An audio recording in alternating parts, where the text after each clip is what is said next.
Assalamualaikum warahmatullahi wabarakatuh. Waalaikumsalam warahmatullahi wabarakatuh. Alhamdulillahil aliyyil akbar wa azizul ghaffar rabbul jannati wan nar. Wassalatu wassalamu ala sayyidina Muhammadin al-Mukhtar wa alihi al-athhar wa ashabihi al-akhyar, amma ba'du. Qala Allah ta'ala fil Qur'anil Karim wa huwa asdaqul qailin. A'udzu billahi minasy syaithanir rajim. Bismillahirrahmanirrahim. In uridu illa al-islaha mastata'tu wa ma taufiqi illa billah alaihi tawakkaltu wa ilaihi unib. Wa qala Rasulullah sallallahu alaihi wasallam, man arada dunya fa alaihi bil ilmi wa man arada al-akhirah fa alaihi bil ilmi wa man aradahuma fa'alaihi bil ilmi. Shadaqallahul azim wa shadaqa rasuluhul karim. Yang saya muliakan para alimil ulama, para asatiz dan ustazah, segenap pengajar majelis taklim di Hong Kong, wabil khusus untuk guru saya dari Islamic Union, Ustadz Haji Abdul Muhaimin Karim, guru saya pengajar tetap di Majelis Al-Falah Al-Mukarram Ustadz Anton,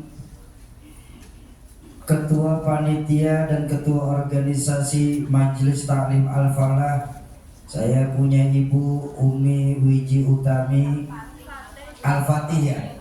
Al-Fatih, ya Al-Fatih. Emang saya bilang apa? Al-Fatih. Oh ya, saya yang salah. Udah salah dikit aja kenapa sih? Sohibul wasilah yang rajin nelfonin saya di Indonesia, Umi Nisa. Semoga Allah tetapkan iman dan Islamnya. Amin. Allah panjangkan usia guru-guru kita. Amin. Dalam ketaatan kepada Allah Subhanahu wa ta'ala. Ibu, kakak-kakakku, para pahlawan devisa negara yang dicintai Allah Subhanahu wa ta'ala. Amin. Alhamdulillah, kita sekarang ini sudah masuk di bulan Zulqa'dah dalam Hijriah. Dan di mana bulan Zulqa'dah itu merupakan salah satu bulannya Allah. Dari 14 bulan yang Allah ciptakan, Allah memiliki 4 bulan istimewa di sisinya.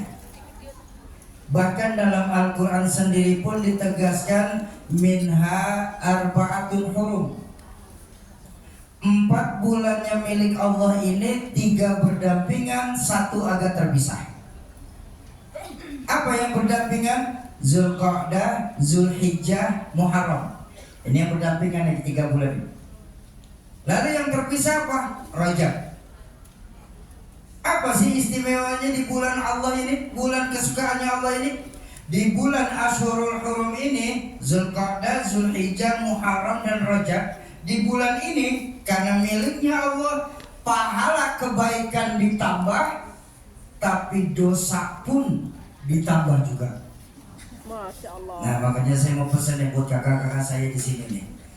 Kalau di sini kakak-kakak saya masih senang berbuat dosa, hafalin baik-baik 4 bulan nih. Zulqa'dah, Zulhijjah, Muharram dan Rajab. Kenapa? Di 4 bulan ini kalau masih senang berbuat dosa juga, cari dosanya yang kecil-kecilan saja. Jangan yang besar. Nah, makanya ulama sepakat Di bulan Al-Asyurul Hurum ini adalah bulan yang paling tepat mengembalikan lagi nilai-nilai keimanan kita kepada Allah. Yang memang sangat kita rasakan bahwa belakangan ini tingkat keimanan kita kepada Allah sudah mulai lentur, bahkan luntur adanya.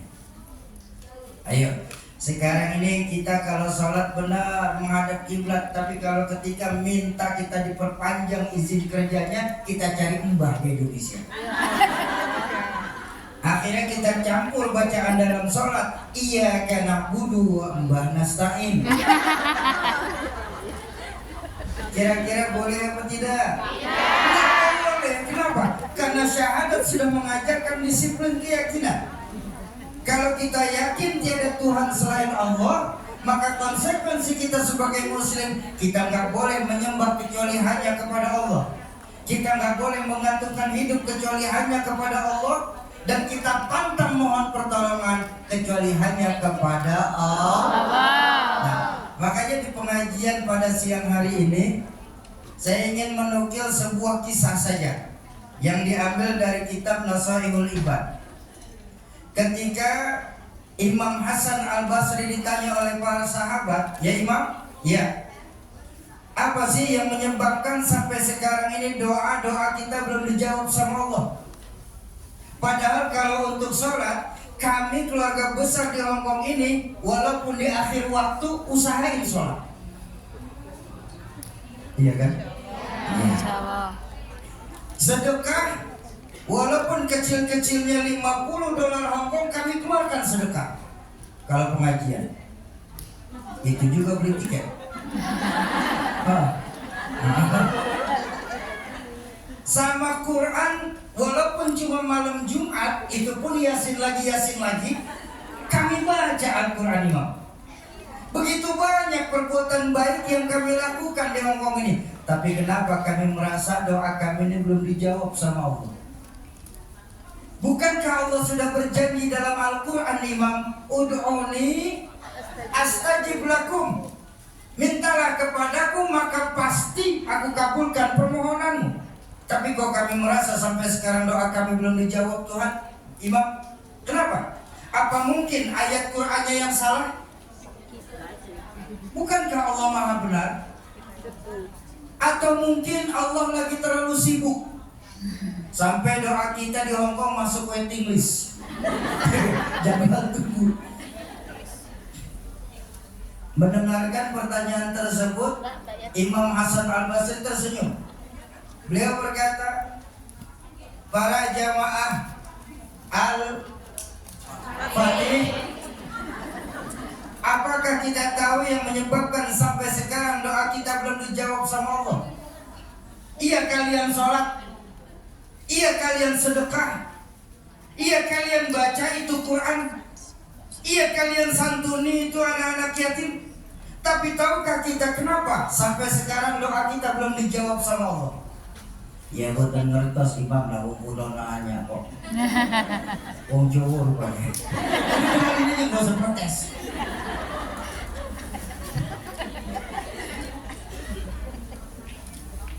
Yang menyebabkan doa kalian sampai sekarang belum dijawab sama Allah, itu dikarenakan hati kita ini sudah pada mati di Hongkong. Dari hati yang mati, bagaimana strum doa itu bisa sampai ke hadirat Allah Azza wa Jalla? Pakai contoh saja, pakai contoh. Ini mic ada strumnya nih. Ada apa tidak? Ada. Kelihatan? Enggak. Kok bisa tahu? Nah, Bunyi. Bunyi. Strumnya memang tidak kelihatan, tapi kan gejala dari strum yang terlihat. Ini lampu di atas kita ada strumnya nih. Ada. Nyala. Ini AC ada strumnya nih. Dingin. Strumnya memang tidak kelihatan, tapi gejala dari strum yang terlihat. Sekarang saya berbanding terbalik. Strum ada, tapi mic tidak menyala. Oh, kata teman-teman, oh Shoki yang itu mic-nya koslet namanya. Betul? Betul. Apa namanya? Trouble koslet. Strum ada, kipas anginnya AC tidak mau dingin. AC-nya kok Konslet. Setelah ada lampu udah nyala, lampunya kok Konslet. ngaku kita beriman tapi nggak mau sujud, itu namanya kok. Konslet.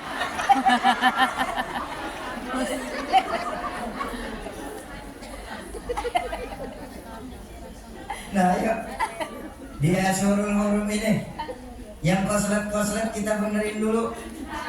Supaya apa? Supaya jangan sampai kita nih di Hongkong kebakaran karena ada yang koslet. Setuju? Setuju. Lalu apa Imam yang menyebabkan hati kita mati? Dalam kesempatan berbahagia ini saya ingin menukil beberapa dari sekian banyak jawaban Imam Hasan Al-Basri. Insya Allah selesai 10 menit. Dipotong pembukaan 7 menit, sisa 3 menit lagi saya. Udah dengerin aja, jangan protes.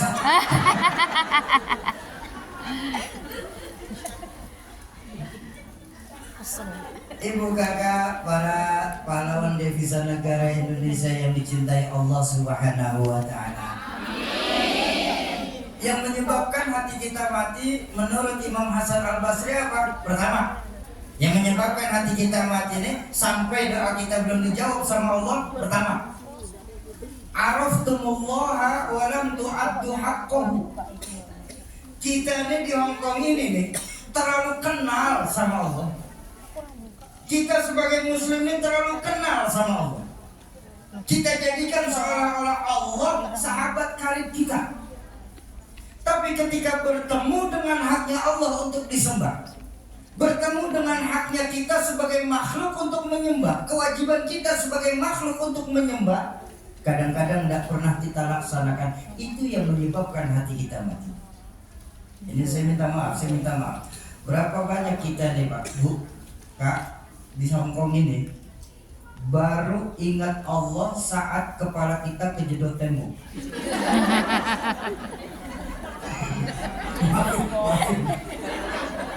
Kalau sudah kejedot tembok kepala kita, ya Allah, baru kita ingat Allah.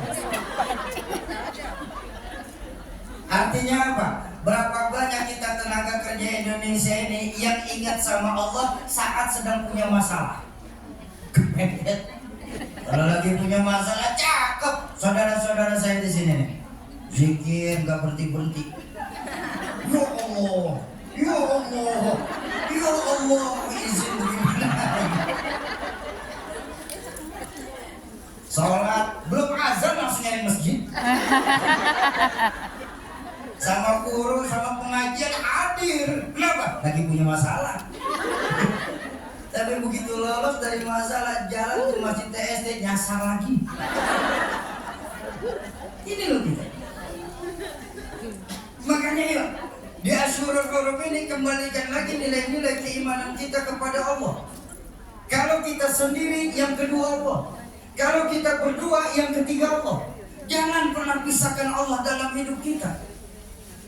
Ini betapa sekarang ini pantas. Kurang lebih tahun 2017 kemarin saya mampir ke sini, saya sempat bilang, yang namanya muslim itu, ini iman kita nih ya. Guru saya Rahmatul Abror, Mbah Nur Muhammad Iskandar SI, pernah mengajarkan ketika kami masih jadi santri beliau. Sungguh kata beliau, yang namanya iman makhluk-makhluknya Allah, itu ada 4 tingkatannya. Jadi iman ini bukan cuma satu, bukan cuma kita doang. Tapi iman itu ada 4 tingkatan. Pertama, ada al-imanu yazidu wa la yanqusu. Ada imannya itu dikasih Allah selalu naik, gak pernah turun. Ini imannya siapa ini? Ini imannya para anbiya, para nabi. Makanya tengok para nabi, semakin diuji semakin mantap imannya. Semakin digojlok, semakin besar cintanya sama Allah. Apa buktinya? Tidak ada satupun sejarah mencatat ada nabi mengundurkan diri. Kalau ketua majelis banyak yang mengundurkan diri, tekor terus soalnya.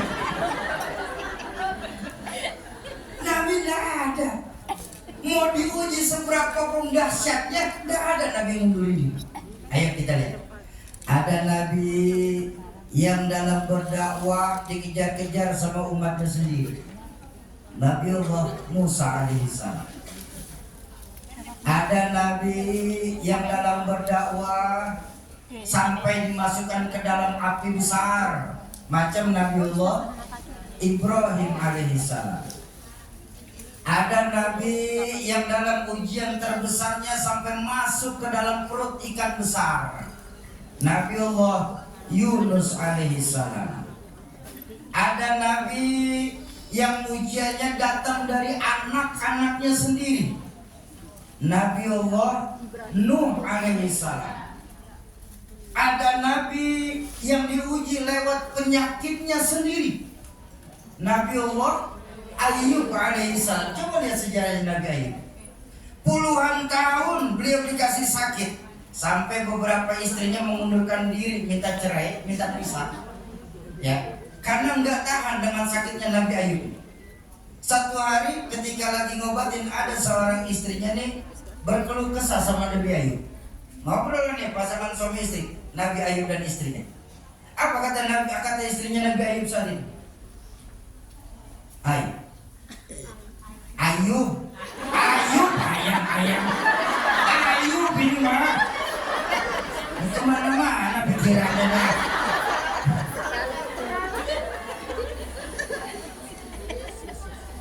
Hai, apa Mbak? Sekarang kenapa sayang? Enggak boleh Mas. Ada apa sayang? Abang ini kan seorang nabi, kata istri Nabi. Boya minta sama Allah supaya berdoa sama Allah, minta sama Allah supaya Allah sembuhkan. Kan doanya Nabi gak bakal tertolak sama Allah. Nabi Ayub dibilang seperti itu sama istrinya, senyum. Apa kata Nabi Ayub? I'm sorry my dear. Enggak boleh ngomong keren, heran gak sih?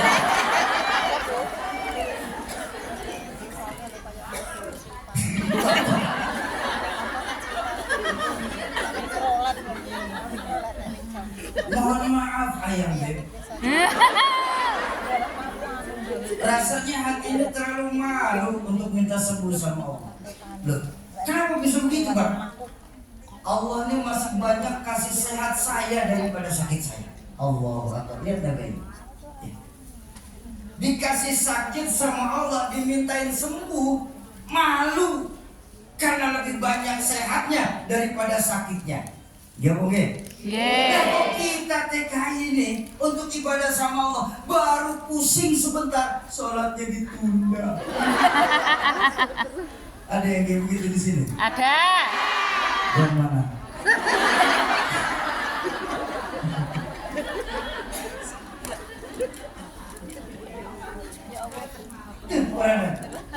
Bahkan baginda Rasulullah Sallallahu Alaihi Wasallam.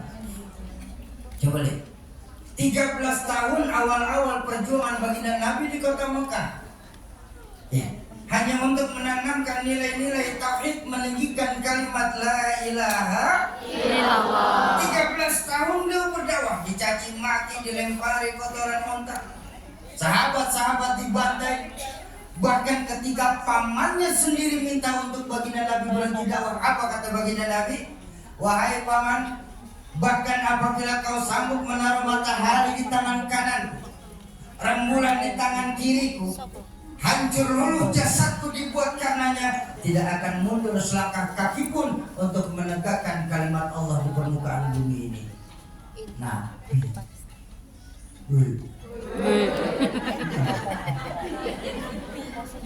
makanya tidak ada nabi yang mundurin diri karena imannya mantap.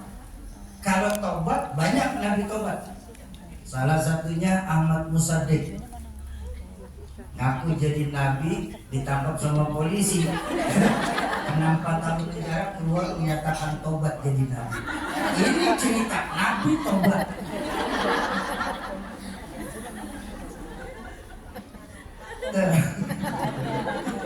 Itu yang pertama, al-imanu yazidu wa la yanqus. Imannya selalu naik, tidak pernah turun. Makanya nggak akan pernah kita menyandingkan diri kita dengan para anbiya.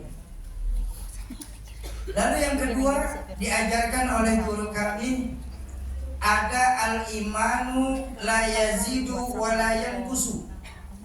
Ada imannya itu tidak naik tapi juga tidak turun-turun, stabil imannya. Ini mantap imannya. Ini imannya siapa nih? Apakah imannya orang Hong Kong? Bukan. Bukan. Ini yang kedua, imannya malakut, imannya para malaikat. Coba lihat malaikat. Kalau malaikat selalu berbuat baik, mereka nggak dapat pahala. Malaikat nggak pernah salah, nggak perlu kagum. Makanya sampai sekarang saya belum ketemu adik-adik saya itu perempuan-perempuan muslimah yang gandrung dengan tokoh-tokoh pop Korea. Ada yang idolain, saya ngefans nama malaikat Jibril. Wow, idola saya malaikat Israel. Belum ada. Nggak ada. Nggak akan ada. Malaikat tuh nggak bakal kayak begitu. Kalau selalu berbuat baik nggak dapat pahala, nggak pernah salah, nggak usah heran. Kenapa? Karena malaikat diciptakan Allah hanya untuk tunduk dan patuh apa yang Allah perintahkan kepada mereka. Ada malaikat yang semenjak diciptakan sama Allah tugasnya zikir kan? Zikir saja, nggak berhenti sampai saat ini. Ini kalau kita lihat lagi anak zikir, majikan manggil, buru-buru kita kantor. Cuma ini Jakarta ya. Kalau di sini sih insya Allah sama. Tambah parah.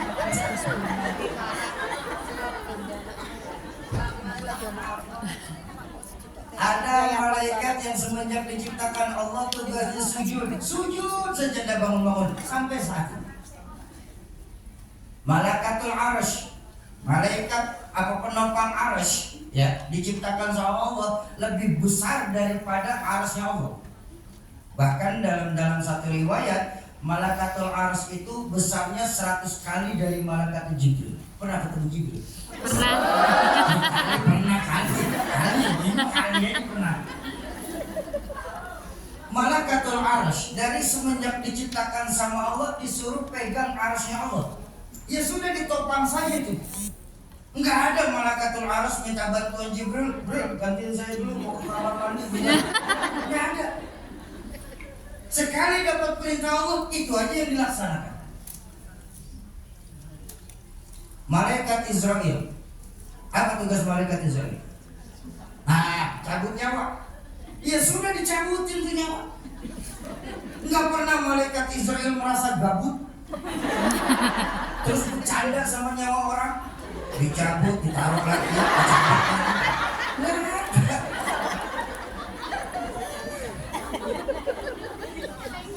cabut aja sudah selesai malaikat Israel. Makanya kematian menurut malaikat ketawa yang kompak, ketawa dicicil gitu.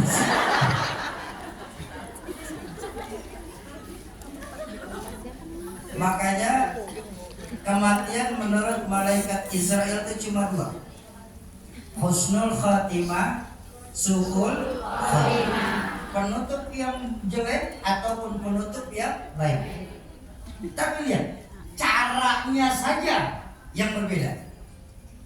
Ketika malaikat Israel mencabut roh orang yang baik, subhanallah, dulu 2000 tahun 1999 orang tua saya kemarin pernah menceritakan ini juga. Udah ada yang nyampe di sini kan 99. Tadi saya lihat masih ada. Saya punya ibu, saya punya orang tua di sini yang masih ingat. Ustaz, dulu 99 antum datang ke sini sama ayah masih kecil bener, masih anak-anak. Alhamdulillah sekarang sudah punya anak.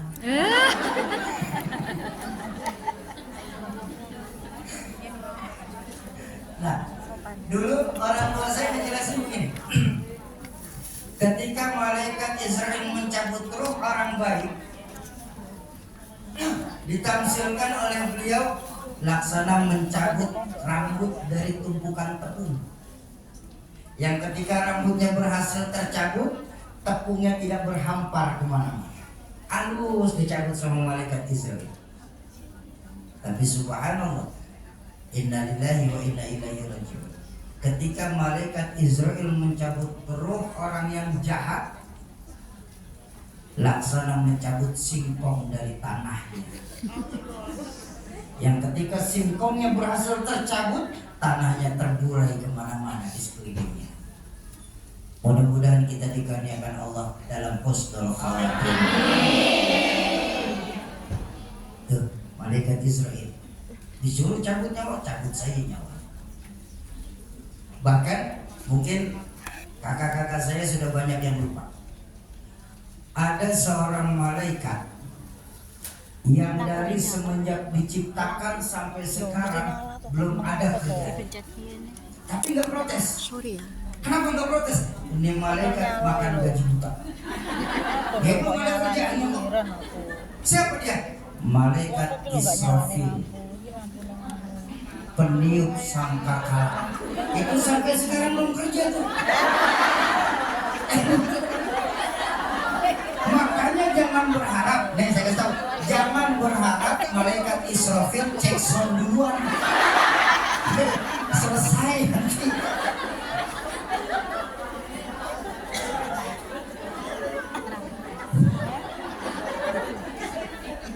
Iya nggak apa-apa kan, dilepas aja ke kawin, jangan ada yang ditahan.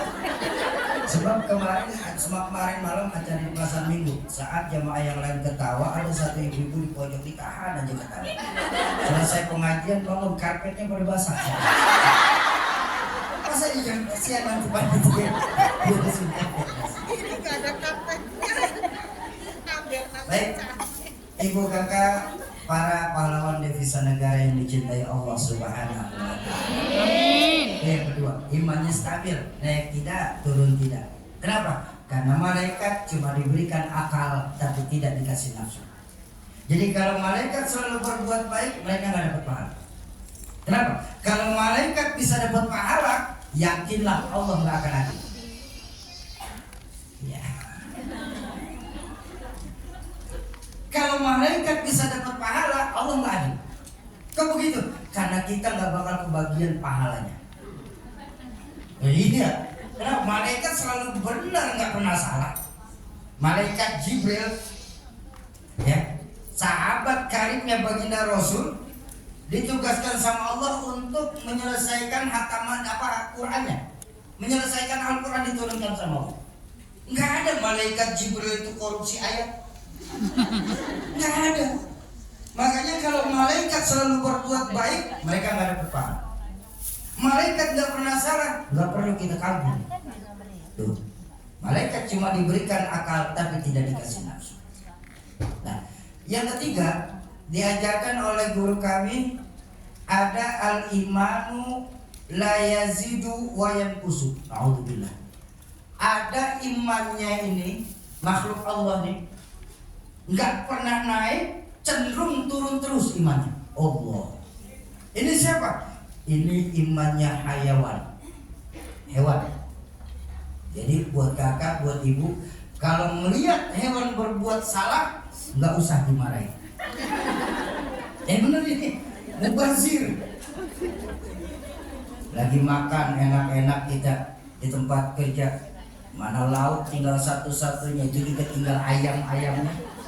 Digondol sama anjing punya majikan, nggak usah dimarahin. Kenapa? Anjing.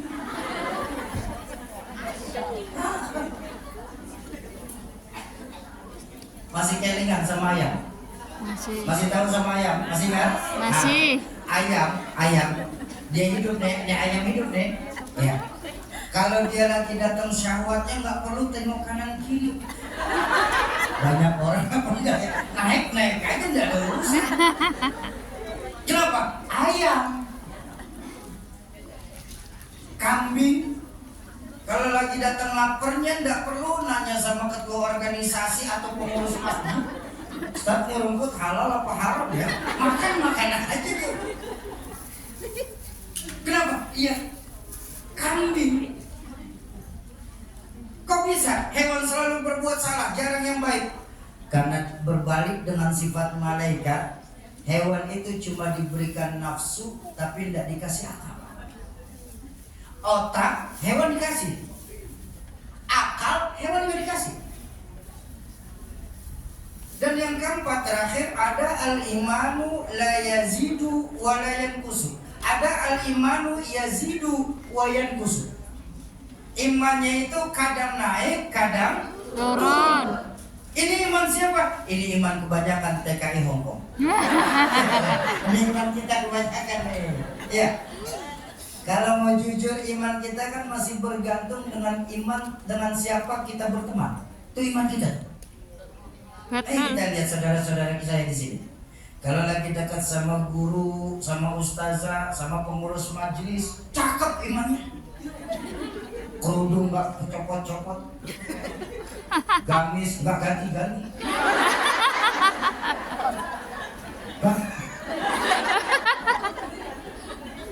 Pengajian datang, kenapa? Lagi dekat sama ustazah. Tapi begitu lepas dari pengajian ada temennya lagi, ayo kita Victoria Park lagi dari Bangla. Ini Bangla lagi udah. Ini kita nih. Ini kita. Makanya kalau bicara jujur, bicara ini saya sering sampaikan di majelis-majelis. Belakangan ini akibat kebutuhan kita akan dunia yang semakin meningkat. Suka atau tidak suka, atau tidak suka, iman kita lah yang akan turun. Ketika kebutuhan kita akan dunia semakin meningkat, maka otomatis imanlah yang akan turun. Apa buktinya Syogi? Ini saya minta maaf ya Kak ya. Saya minta maaf ya. Belakangan ini kita sebagai muslim pada umumnya lebih percaya angka matematika daripada angkanya Allah. Padahal dalam kehidupan kita nih gak pernah terpisah dari 3 jenis angka. Angka matematika, angka sosial, dan angka Allah. Dan 3 sifat angka ini bertolak belakang satu sama lain. Angka matematika itu sifatnya mutlak. Rumusnya pun banyak. Betul apa betul? Rumus dasar matematika itu 4. Pengurangan, pembagian, pengalian, dan pengurangan. 1 tambah 1 sama dengan 2. 1 kurang 1 sama dengan 0. Mutlak. Nggak ada. Dulu kita SD diajarin 1 kurang 1 setengah. Kenapa bisa setengah? Karena kenal. Nggak ada kolusi, nggak ada nepotisme dalam angka matematika. 1 kurang 1 pasti 0. Kenapa? Karena sifatnya mutlak. Tapi ketika bertemu dengan angka sosial itu aneh. Rumusnya pun fluktuatif. Nah itu rumusnya nggak pernah stabil. Rumusnya juga nggak pernah sama. Contoh, angka sosial. 1 orang takut ditambah 1 orang takut, maka hasilnya 2 orang takut. Salah. 2 orang setengah berani. Lain kan hasilnya. Kenapa setengah berani? Karena sudah berdua. Kalau sama-sama takut, kamu aja duluan, kamu duluan, itu udah setengah berani. Tapi kalau ditambah lagi 1 orang takut, ditambah 1 orang takut, ditambah 1 orang takut, maka hasilnya 2 orang takut, 3 orang pemberani. Kenapa? Lah sudah bertiga. Aneh angka sosial. Tapi ada angka sosial mengajarkan kepada kita 1 ekor ayam ditambah 1 ekor musang, maka hasilnya 1 ekor musang. Kemana ayamnya? Tidur. Tuh angka sosial tuh. Aneh angka sosial. Tidur. Apa angka sosial mengajarkan? Angka sosial mengajarkan kepada kita orang hidup, kalau kita sadar kita masih setengah baik, jangan pernah kita berteman sama penjahat. Kenapa? Karena insya Allah kita akan ikutan jadi jahat. Betul. Tuh angka sosial. Kok begitu? Karena sebagai manusia kita ini makhluk yang zon politikan. Makanya apa artinya zon politikan? Kita memerlukan makhluk lain dalam kehidupan kita. Iya mungkin? Sombong kita. Ada yang bisa hebat sendiri, pintar sendiri, jago sendiri, hebat. Jangan lupa, apa nanti mereka yang hebat sendiri, pintar sendiri, jago sendiri, kalau mati jalan ngubur sendiri. Ayo, betul. Betapapun hebatnya kita tetap memerlukan orang lain dalam lingkungan kita.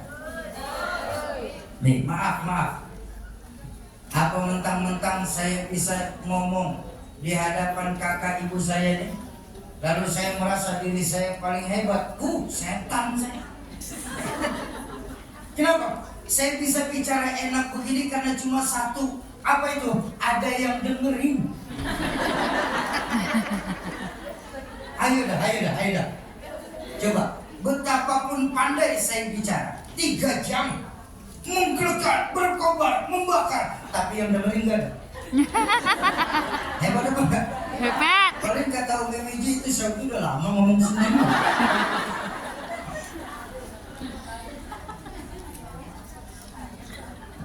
Kakak, ibu bisa duduk tenang menghadap ke sini. Kok mau? Karena ada yang dengerin, ada yang didengerin. Masing-masing kita saling membutuhkan satu sama lain. Betul? Betul.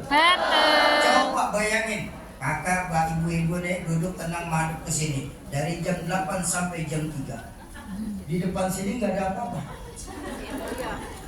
Itu lebih aneh. Semasjid kesurupan. Itu angka sosial. Ini yang membuat iman kita naik turun, gak pernah stabil. Kita merasa diri kita nih, zon pol kita nih, apa sih yang bisa kita banggakan dari dunia ini? Bukankah dalam Al-Quran diingatkan kepada kita, wa mal hayatud dunya illa lahun wa la'ib. Tidaklah kehidupan di dunia ini sebatas permainan dan senda gurau. Maka kalau kita sadar kita hanya menjalani sebuah permainan, bermainlah yang cantik. Kita di negara orang, kita sadar kita sebagai pekerja, maka jaga benar-benar amanah itu, jadilah pekerja yang baik. Penuhi semua permit dan izinnya. Jangan ilegal.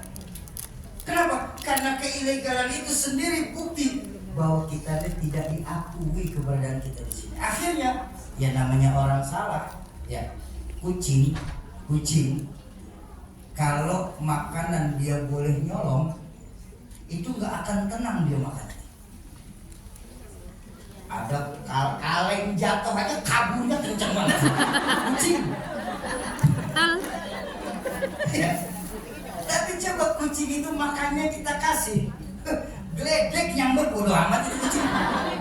Itu dia. Apalagi kita. Makanya kita harus sadar diri, ketika hidup kita hanya sebuah permainan, maka bermainlah yang cantik. Untuk apa saja kita bermain yang cantik? Supaya nanti dapat piala di hadapan Allah Qadir Rabbul Jalil. Amin. Apa piala kita? Emas, permata? Oh, itu kecil buat Allah. Karena piala yang Allah berikan nanti di Yaumil Mizan, ketika kita berhasil menerima rapot amal kita dengan tangan kanan, apa piala yang kita terima? Salamun qaulan mir rabbil alamin. Allah langsung memberikan salam kepada orang yang menerima rapot dari tangan kanannya. Kak, Halo. Bu, Halo. ibu saya dulu. Ibu dulu sebelum nikah di Indonesia, ya, sebelum nikah dapat salam dari cowok yang ibu senengin, semalaman nggak tidur. Betul. Iya bang ya. Pernahkah kita bayangkan ketika Allah yang memberikan salam kepada kita?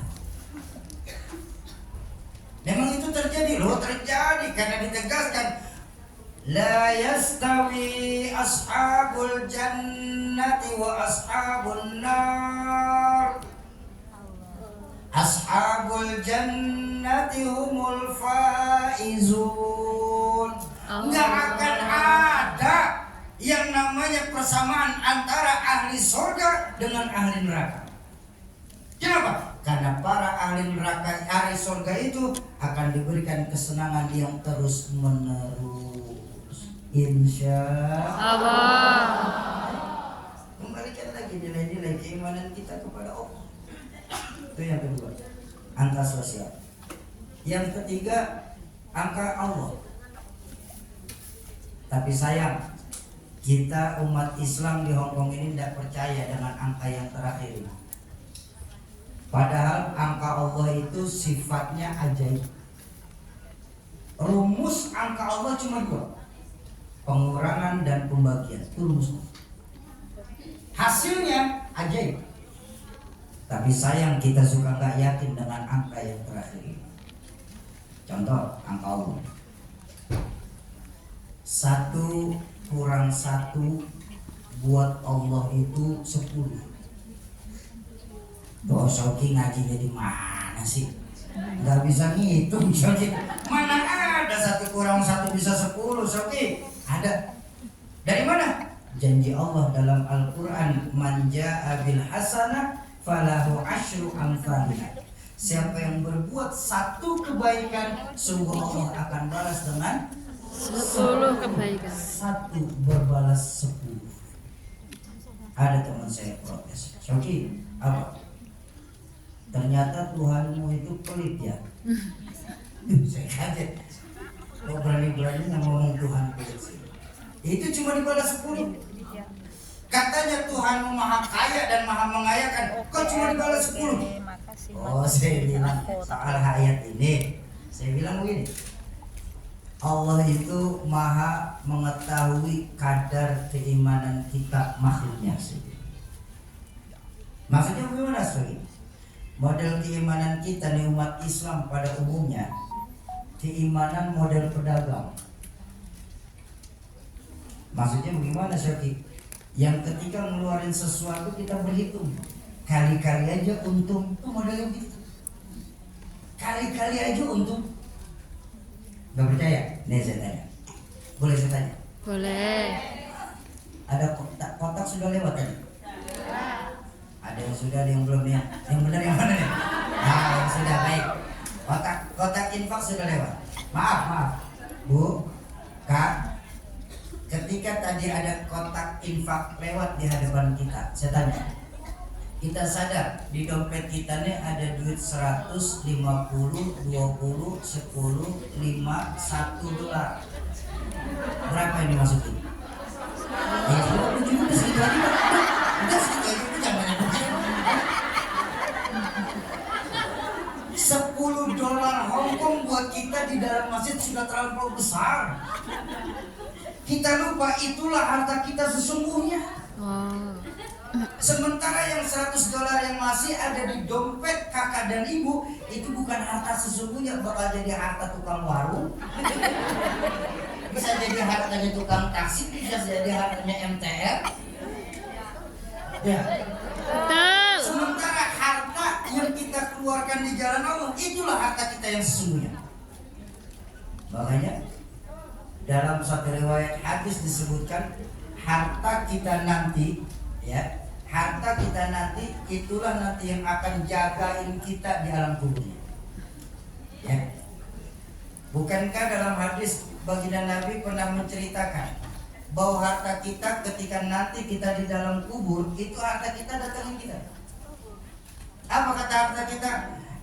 Fulana, kalau kemarin kau di Hongkong mengeluarkan aku untuk agamamu, maka sekarang tibalah waktunya diriku untuk menjaga kau dari siksaan api neraka. Makanya ulama-ulama kita mengajarkan ketika doa itu, kubur kita nanti bisa raudhah min riyadil jannah, bisa juga khufran min khufarin niram. Bisa jadi taman-tamannya surga, tapi juga bisa jadi miniatur neraka. Tergantung dari apa yang kita keluarkan buat agama. Kalau kakak, ibu nitipin di majelis $100, cakep. Nanti ketika masuk ke dalam kubur, kuburannya pakai beton. Wah, $100 kenceng, tebel, pantang panas. Oke, $100 sih, ntar pulangnya bingung. Cuma insya Allah $50 mah ada nih, ada. Bagus, batako. Rada trek-trek. Oke, kalau $10 bagaimana Soki? Triplek.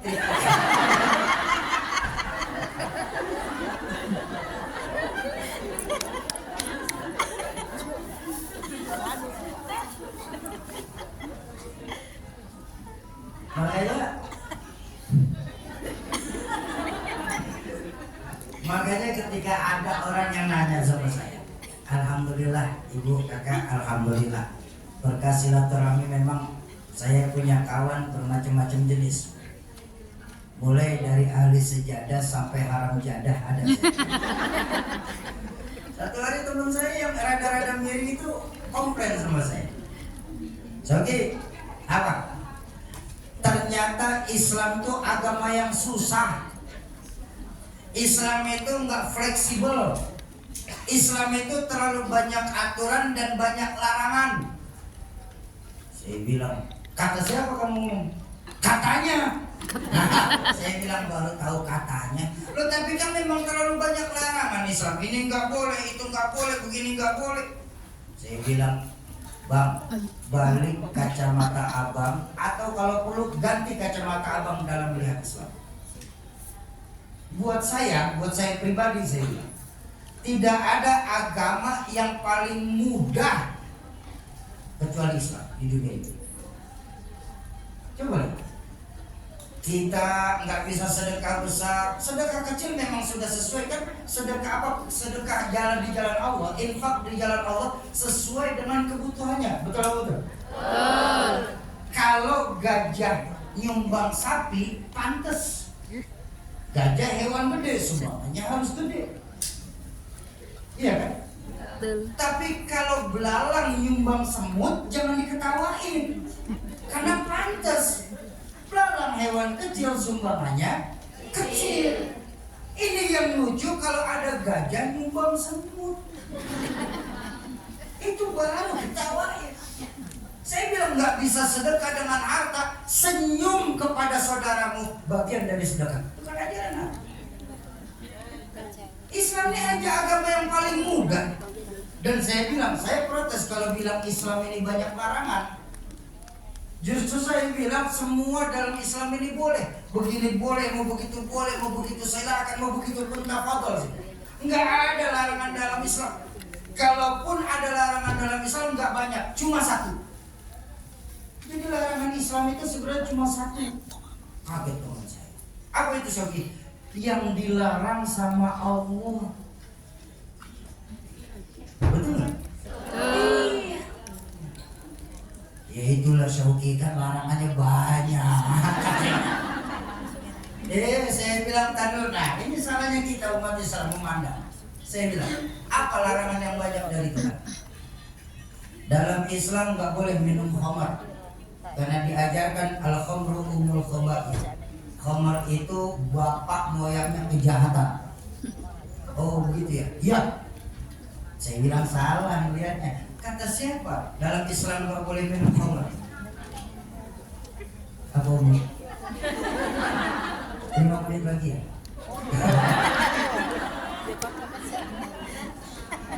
Iya saya bilang kata siapa dalam Islam nggak boleh minum khamar? Jadi boleh silahkan. Kalau memang senang minum khamar, silahkan minum khamar. Tapi nanti di dalam surga. Bukan di Hongkong minum khamarnya, nanti di dalam surga. Kan dijelaskan dalam Al-Quran, nanti sungai yang mengalir di dalam surga terdiri dari 2, apa? Susu dan arak. Iya. Jadi kalau yang senang minum khamar silakan, tapi jangan di dunia, nanti di dalam surga. Kan pertanyaannya maukah kita berpayah-payah untuk hidup yang sederhana demi kehidupan yang hakiki? Betul apa betul? Betul. Ulama kita mengajarkan wa mal ladzatu illa ba'da ta'ab. Tidak ada yang namanya kesenangan tanpa bersusah payah terlebih dahulu. Oh begitu ya Sob. Iya, abang cuma salah dalam menilai larangan itu. Tapi Shoki, saya senang main perempuan. Senang main perempuan, senang saya main perempuan. Dalam Islam nggak boleh main perempuan, zina. Bahkan ditegaskan wala taqrabuz zina. Jangan kalian dekati itu zina. Kata siapa saya bilang? Justru Islam itu agama yang fitrah, mengetahui basic dasar kebutuhan manusia. Nih, kakak ibu saya ini senang nggak sama laki-laki? Senang apa tidak? Senang. Yang bilang tidak sekalian diobatin aja sih. Senang apa tidak sama laki-laki? Senang. Silakan kalian bergaul sebebas-bebasnya. Tapi lewati dulu sebuah pintu yang bernama nikah. Ya Bung Ge? Bahkan hebatnya Islam. Dalam Islam tuh jangankan umatnya, penceramahnya boleh nikah juga. Benar-benar. Beberapa saudara-saudara kita di luar Islam, para pemuka agamanya ada yang nggak boleh nikah. Iya kan? Iya betul. Saya kalau dalam Islam nggak boleh nikah, penceramah saya milih mundur jadi penceramah. Ini kebutuhan dasar kok. Laki-laki senang sama perempuan, perempuan senang sama laki-laki. Silakan lewati dulu pintu yang bernama nikah. Tapi Shoki, dalam Islam juga nggak boleh yang namanya judi. Saya senang main judi Shoki. Apalagi sekarang sudah ada handphone judi online. Saya senang main judi. Saya bilang kata siapa dalam Islam nggak boleh membazir-bazirkan uang. Justru dianjurkan kok. Tapi bukan lewat yang namanya judi, lewat pintu yang namanya sedekah. Betul? Betul. Kita main judi 10 kali main, 9 kali kalah, sekali dikasih menang sama bandar. Udah girang bener yang sekali menang. Sedangkan kita sedekah 10 kali, 10-10-nya diberikan keuntungan sama Allah. Kenapa kita nggak pada senang?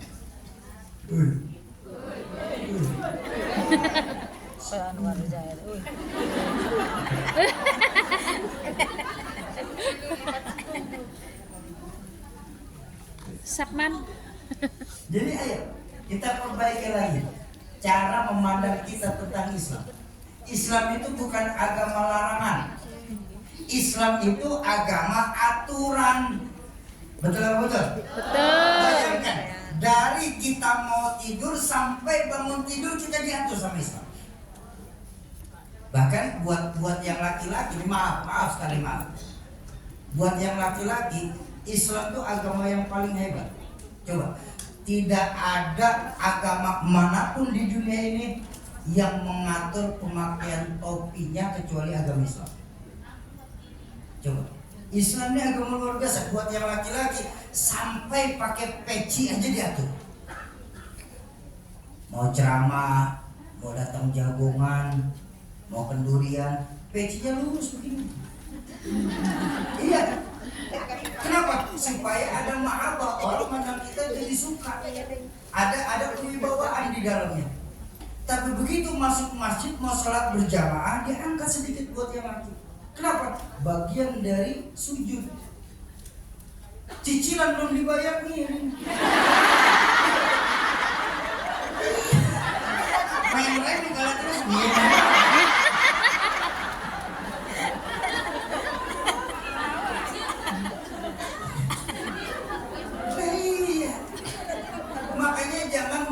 Islam itu cuma lewat kacamata kuda yang satu sisi saja. Ini kan terjadi belakangan ini. Maulid dibilang bid'ah, Yasin tahlil nggak ada dalilnya. Ngirimin Fatihah ke room nggak akan sampai. Ini apa yang kayak begini-begini? Maulid ngapain kita capek-capek? Udah di negeri orang bikin peringatan Maulid, buang-buang duit. Ngapain? Nabi nggak ngajarin. Kata siapa? Makanya kalau main jauhan sedikit, kalau ngopi kentelan. Betul. Ya oke. Loh, Nabi itu memperingati maulidnya kapan? Setiap hari Senin.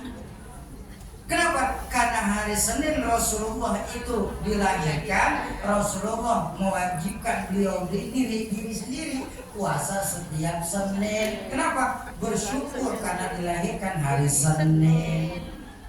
Makanya buat wong Jawa namanya puasa weton itu enggak bid'ah.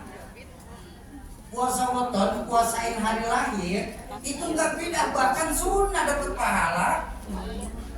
Cuma karena Nabi lahirnya hari Senin, puasanya Senin. Nah yang lahir hari Jumat ya mau puasa Jumat. Bersyukur, dalam rangka bersyukur kita dilahirkan hari Jumat. Tuh lihat orang tua kita tuh. Jadi nggak semuanya bid'ah. Ini bid'ah, itu bid'ah, ini haram, itu haram. Kullu bid'atin dolalah, wa dolalatin finnar. Ngajinya masih seputar bid'ah. Padahal setahu saya hukum itu cuma 4: halal, haram, makruh, sunnah.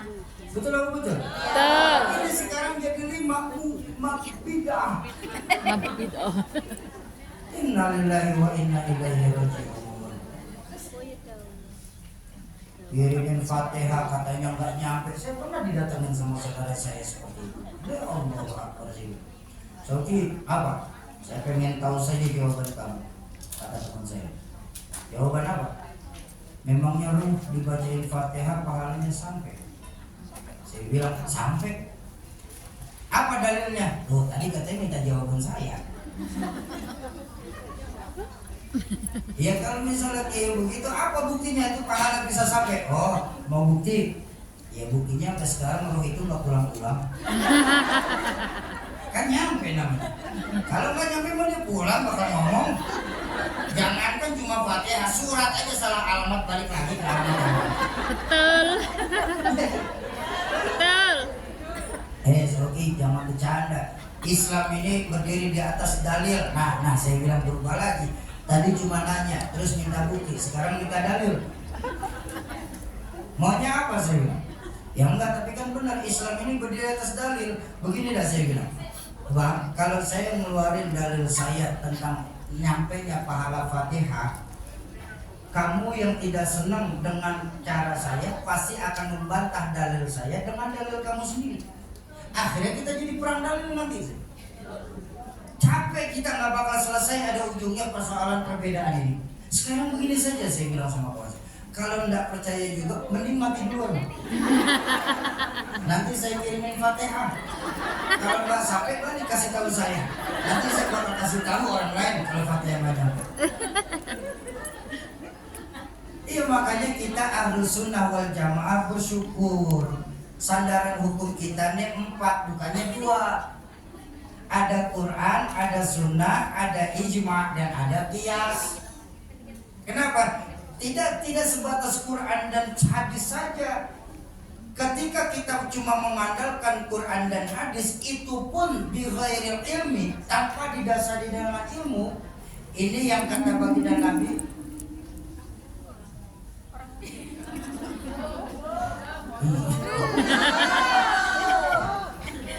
Zuhur jam berapa? Jam 1. Ayo. Nanti kan kita lanjutkan lagi ya. Ini yang kata baginda Nabi mengajarkan dolu fadolu, sesat bahkan bisa menyesatkan. Teman saya protes lagi. Oke, itu karena imannya naik turun, menganggap semua ini bisa dilogikakan. Oke, mana mungkin dalam Al-Quran itu bisa menyesatkan? Kan Al-Quran itu kalam Allah, firman Allah yang diturunkan kepada baginda Nabi. Jadi nggak mungkin Quran menyesatkan. Saya bilang Justru Quran itu bahasanya terlalu luas kalau cuma diambil hukum secara terjemahan. Makanya untuk mengambil hukum Quran itu harus dibutuhkan beberapa faham ilmu, antara lain ilmu tafsir, ilmu alat, dan ilmu hadis. Dalam ilmu alat sendiri masih ada beberapa cabang lagi. Buat kakak-kakak saya yang pernah menikmati indahnya pesantren, dalam ilmu alat itu ada nahwu, ada shorof, ada mantik, ada balaghah, ada bayan. Jadi nggak bisa. Nih contoh nih, ketika ngambil hukum Quran cuma berdasarkan terjemahan. Ini kejadian di tahun 90. Ibu-ibu saya ketika 90 sudah ikut pemilu kan saat itu? Sudah ikut pemilu belum? Sudah. Ada yang sudah, ada yang belum. Kalau yang sudah ikut tahun 90-an masih ingat kan? Partai saat itu cuma 3. Betul. P3, Golkar, dan PDI. Iya, betul. Dulu tahun 90 itu para juru kampanye dua partai kalau menyerang satu partai untuk ngambil suara umat Islam pakai ayat Quran. Apa ayat yang dikeluarkan pada juru kampanye itu? Wala taqraba hadhihi syajarah. Jangan coba-coba kau dekati pohon itu.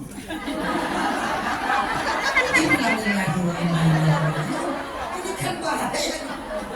Padahal yang dimaksud pohon dalam ayat ini pohon khuldi, bukan pohon beringin. Ini kan jadi ngawur ketika mengambil hukum cuma berdasarkan ayat. Ada lagi belakangan ini mengambil hukum dalam ayat fi wujuhihim min athari sujud. Karena tidak dasar ilmu, cuma terjemahan saja, yang penting ada tanda bekas sujud. Akhirnya dibuat tato di atas.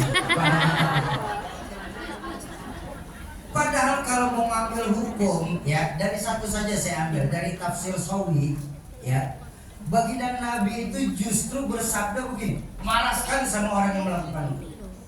Baginda Nabi bersabda, ini la abghadha li rajulin man fi wujuhihi min asari sujud. Aku sangat marah kepada seorang laki-laki yang di antara dua alisnya ini ada tanda hitam seolah bekas sujud. Kenapa? Karena perbedaannya ya, masjid dulu sama masjid sekarang. Kalau masjid zaman Nabi baru-baru itu masjid zaman Nabi itu bukan model ubin atau hambal, modelnya masih pasir. Jadi ketika selesai sujud masih ada guliran pasir di jidatnya. Ini tanda nampak sujud. Sekarang masjid-masjid itu pada pakai hambal, yang kalau sujud kadang-kadang muka tenggelam. Jadi nggak relevansi ketika ditampakkan min asari sujud. Bahkan ini riwayat yang masyhur. Saya ambil kisah Sayyidina Umar bin Khattab radhiyallahu anhu. Ketika Sayyidina Umar ditanya oleh kaum Khawarij, Umar, ya, kenapa di mukamu nih nggak ada tanda-tanda bekas sujud seperti kami nih hitam-hitam begini? Berarti sujudmu kurang tapi dalam. Tuh Sayyidina, ya namanya preman. Sayyidina Umar dikata begitu kan preman Sayyidina Umar ya. Sayyidina Umar dikata begitu, Khawarij, kau lihat baginda Nabi sujudnya itu sampai bengkak kakinya karena kelamaan sujud. Betul apa betul? Nabi itu kalau sujud kakinya sampai bengkak. Iya kan? Sama nih di TKI juga pahlawan Desa Negara punya paling banyak sih kakinya yang pada bengkak. Di daerah apa-apa ya ora terus. Banyak ganjaran. Podo nak aku saya persis nak aku yang ngene iki ya. Sayyidina Umar dibilang gitu, Khawarij, Kau lihat baginda Nabi yang kalau sholat saja kakinya sampai bengkak. Ya. Apa kau lihat ada tanda bekas hitam di antara kedua alisnya Nabi? Khawarij, kau lihat betapa tenangnya Sayyidina Abu Bakar saat sholat? Ya. Sampai burung nempel saking tenangnya di pundak Sayyidina Abu Bakar. Karena Sayyidina Abu Bakar sholatnya tenang sekali. Apa kau lihat ada tanda hitam di kedua alisnya? Tidak. Maka keluar makalah Sayyidina Umar, jangan kau buat di antara kedua alismu itu seperti dengkul unta. Tahu dengkul unta? Belum. Hitam dan kapalan. Yang asli. Kenapa? Akibat mengambil hukum Quran cuma berdasarkan nas asli. Makanya mumpung masih banyak ulama-ulama yang hadir di Hong Kong ini, ambil pelajarannya yang benar. Ambil sanad keguruan, karena al-Islamu bil asnad. Islam itu dengan sanad yang mutasil, yang sambung menyambung. Jangan ngambil ilmu hukum dari Mbah Google. Jangan belajarnya sama ustazah YouTube. Makanya sekarang ini banyak kan ngambil sanadnya dari Mbah Google. Qala Mbah Google, hafizahullah ta'ala, innalillahi wa inna ilaihi. Makanya ketika kita belajar dari internet, jangan heran orang sekarang ini banyak tahu tapi tidak tahu banyak. Banyak tahu tapi tidak tahu banyak. Soal ini tahu, soal ini tahu, soal ini tahu. Konfrontir, saya juga katanya. Katanya bagus. Berapa banyak dari kita yang baru ngaji bab katanya sudah berani menyalahkan amalia-amalia guru dan orang tua kita. Jadi mumpung masih banyak ulama-ulama, kita harus sadar diri iman kita ini naik turun. Kok bisa iman kita naik turun, Sogi? Karena manusia sosok yang komplit dan kompleks. Selain diberikan akal, kita juga dikasih nafsu. Akal buat apa diberikan Allah? Liyatafakkar, untuk kita mampu berpikir. Berpikir apa? Tentang bermuhasabah atas apa yang Allah berikan kepada kita di dunia ini. Nafsu buat apa? Untuk berkembang biak. Makanya Islam itu cuma kenal dua jenis kelamin, laki-laki dan perempuan. Fikih juga jelas dua kelamin, laki-laki dan Perempuan. Kenapa? Supaya nggak kacau. Kok kacau gimana, Soki? Kalau yang meninggal laki-laki sebutannya jelas almarhum. Kalau yang perempuan meninggal dunia sebutannya pun jelas almarhumah. Nah kalau banci atau tombol aluminium.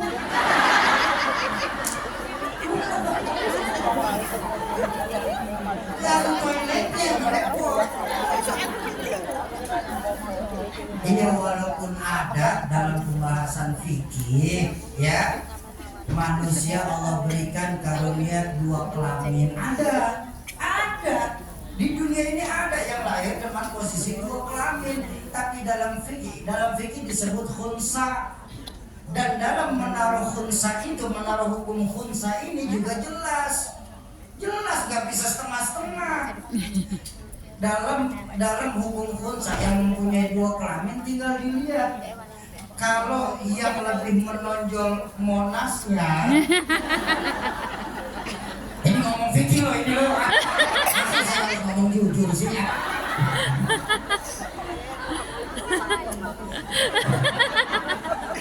Pikirin jangan bayangin. Kalau yang lebih menonjol monasnya, maka wajib hukum yang jatuh kepada manusia tersebut laki-laki. Oh, betul. Kenapa? Monas. Tapi kalau yang lebih cenderung mangkoknya, oh salah lagi aja saya.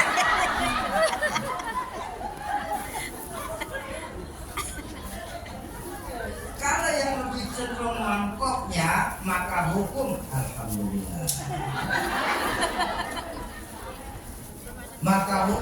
yang wajib dikenakan kepada manusia tersebut adalah hukum perempuan.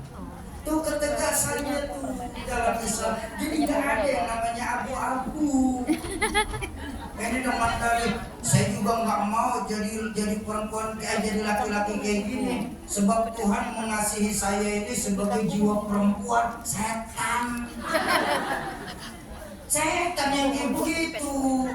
Nggak ada laki-laki berjiwa perempuan atau sebaliknya perempuan berjiwa laki-laki. Itu sudah di luar kontrak. Karena dalam Islam cuma dua kelamin, laki-laki dan perempuan. Sekali lagi walaupun ada Allah memberikan karunia kepada beberapa manusia terdiri dari dua kelamin. Makanya maaf almarhum Dorce itu ketika meninggal dunia ia diselesaikannya secara laki-laki tetap. Ya, itu loh makanya saya bilang tadi, mumpung masih banyak ulama-ulama, jadi nggak ada tuh kita ngambil hukum Quran cuma Quran, bahkan Quran dan hadis cuma berdasarkan nas aslinya atau terjemahannya saja. Karena kita harus sadar iman kita naik turun. Ya, kalau lagi naik kita lebih bagus dari malaikat, kita lebih hebat dari malaikat. Tapi kalau lagi rendah iman kita jauh lebih hina daripada hewan. Makanya ada perbatasan, ada pembatas antara manusia dan hewan. Makanya kita nggak bisa cuma sebatas kerja. Kenapa? Kalau cuma kerja, maaf, maunya pun kerja. Betul. Kalau cuma sebatas kerja, kerbau pun juga kerja. Yang membedakan antara kita dengan hewan itu sholat. Saya tanya, monyet makan apa tidak? Makan. Kita makan juga? Makan. Monyet tidur apa tidak? Tidur. Kita tidur apa tidak? Tidur. Kita sholat apa tidak? Sholat. Monyet sholat apa tidak? Jadi yang pada nggak sholat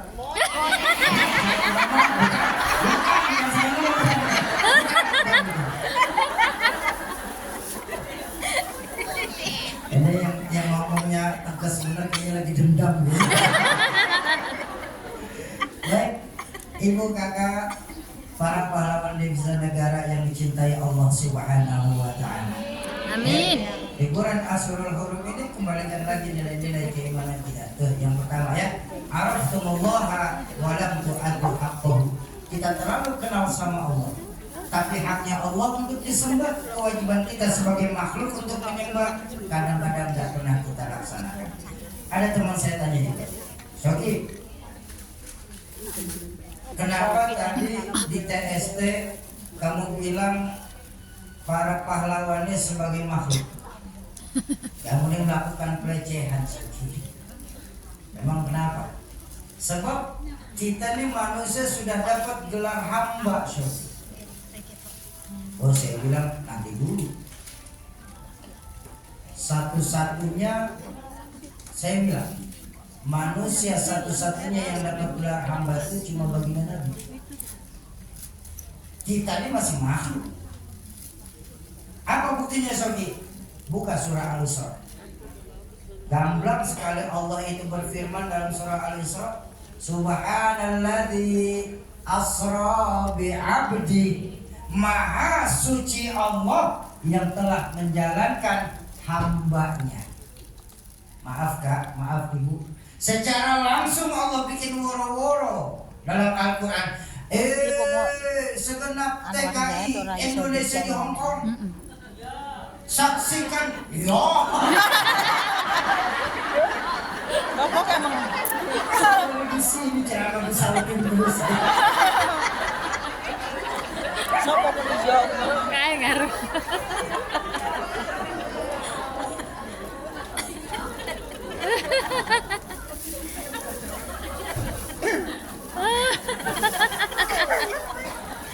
Seolah-olah Allah